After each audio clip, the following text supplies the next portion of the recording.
Për 7 muaj monitoruan 226 seanca gjyqësore, por jo të gjitha këto seanca në Departamentin Special të Gjykatës Themelore në Prishtinë u mbajtën në kohën e caktuar. Rreth 16% e tyre dështuan për arsye të ndryshme.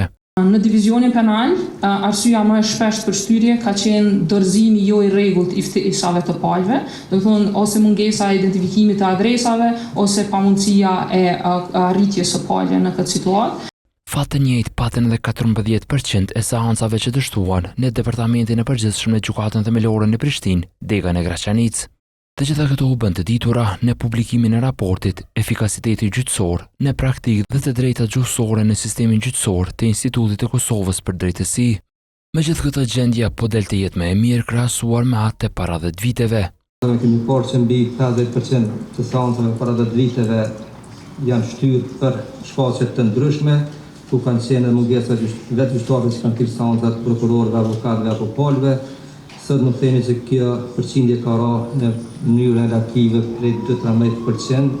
E zëvendës shefi i misionit të UNMIK-ut, Milbert Don Johnshin, tha se përkthimi në gjuhën serbe në përgjykatore kërkon adresim.